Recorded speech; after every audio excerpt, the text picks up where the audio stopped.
Hello viewers, thanks for visiting my channel. My name is Shilpa Kulkarni and I am a Connecticut licensed real estate agent. I work for Next Home Real Estate Services, Westport. Please check the description below and the link above to know more about Next Home. In this particular episode, I'm going to talk about home inspection, what to expect in home inspection, and what happens after the home inspection. This is a very important video for first time home buyers because you haven't gone through this particular process, which is a very important process in home buying. So let's go.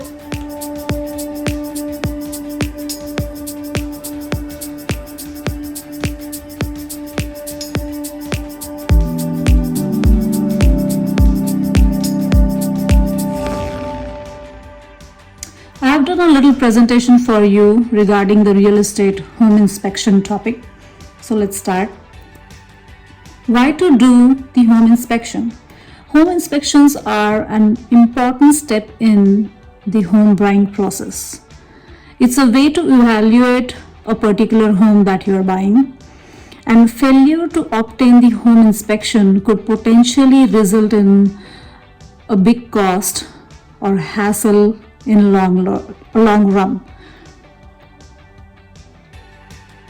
Before buying any product, for example the Amazon product, we go out, check the reviews, and we make sure that the general customer remarks are good to go.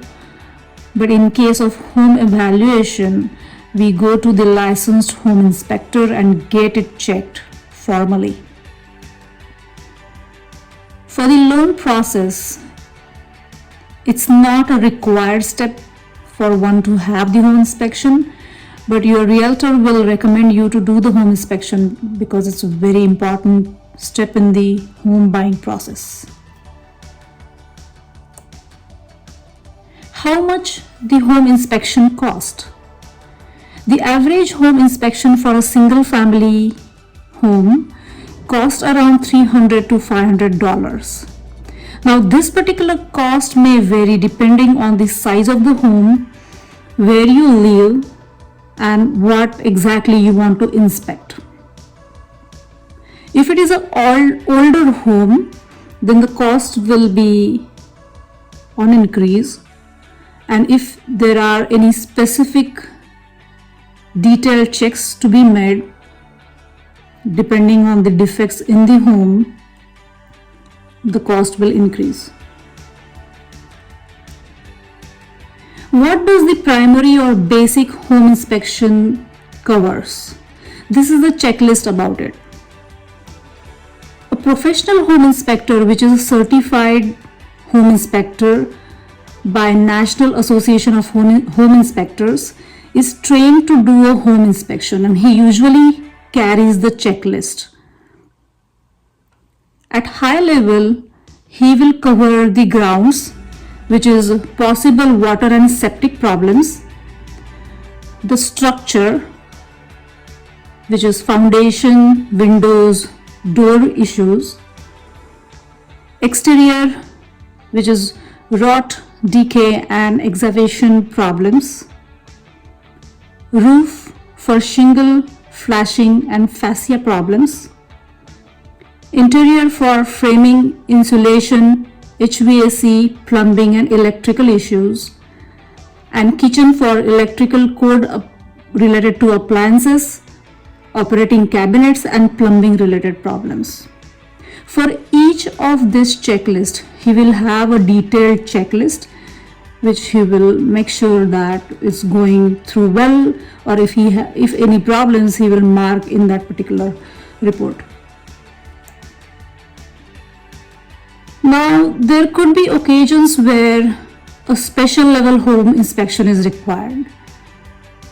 So I'm giving you a lot of examples here. The first one I'm sharing is the structural issues. So for example, there is a crack in the wall or there is a foundation related issue. It can become a potential deal breaker because it's a major issue. Structural issues are generally major issues. So you will have to get it inspected by a structural engineer type of home inspector. Other type of special home inspection is pest inspector. Termites related issues, any other pest related structural damages, such inspector is has specialty or special experience in that. So he will cover this particular area. Other thing is landscape expert. So if there is a wet yard or it's a slopey yard towards the house, it could create the flood issues or water damage issues. So this landscape expert type of home inspector is expert in finding such things. Other thing is a toxic substance inspectors. So if it is the older home, then there are various environmental substance issues they might occur. One of them is asbestos, lead, mold, radon. They are potentially toxins for one's health. So it's very important to put the attention. If anything comes in your normal inspection report, make sure you get the substance inspector or inspection specialist, that type of inspection done. It's very important. Other thing is a geotechnical inspector, who is usually expert in hillside related homes or earthquake or flood prone area. Again, there is a potential damage in the walls or water related damage depending on the area you are in. For example, in case of California, where there are more earthquakes, such special inspector or inspection is required. And other type of inspection is related to large trees. Large roots and canopies can damage the roof, driveway and the foundation. So such inspector will make sure that your home is in safe position. If there are very big trees around your home, that could be potential hazard to your home in future or in case of any storm situation. So that's all about the special level inspection.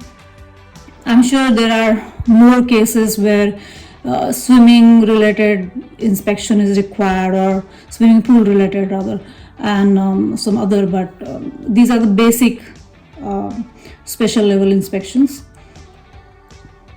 Now, what happens after the inspection? Now, I'm going to talk first about pre-home inspection. Make sure your realtor adds the home inspection contingency in your offer or purchase contract. It's a very, very important step. So when your offer is put, you generally, as I told you in my prior videos, you will put down your 1%, you will submit your offer along with the pre-approval of the loan, and that particular offer document, or some people call it as purchase contract, is extremely important because you will put all the contingencies, how many days for each step is required, and accordingly you derive the closing date. So make sure that you put this home inspection contingency and give it like 8 to 10 days for that.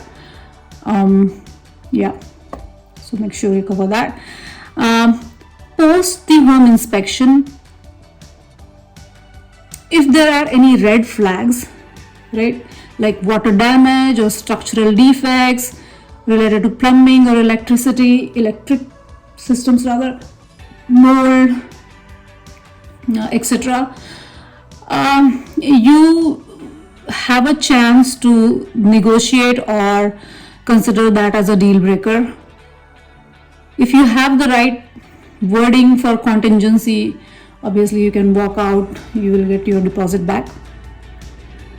But what I suggest is be reasonable, because it's a used home, it's not a new construction, so you cannot expect that everything is up to date and very good. So if there are issues which are manageable, or you can manage it further, you stay in that home, please adjust in that. But I understand if it's a structural issue, then definitely it's a worrisome, right?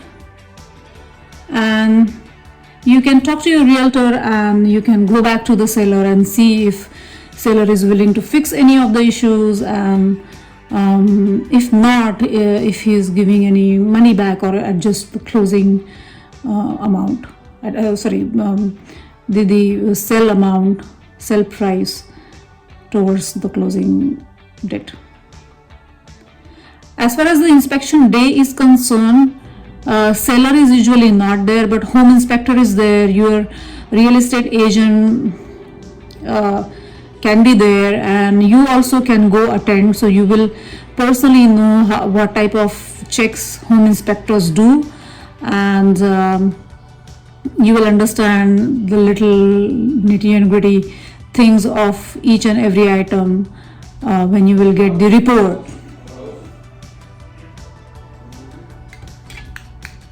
I hope you liked my video. In this video we covered all about home inspection, pre-inspection, post-inspection, and what happens on the day of the inspection, all in detailed steps and the checklist. I will be recording a lot of videos about real estate, so stay tuned and visit my channel weekly. Make sure you subscribe, like, share, and ask me any questions by commenting below. Also make sure to go over the description, because it's like a blog which I post on my website as well. So make sure you go through the description and like and subscribe. Thank you, and see you next week.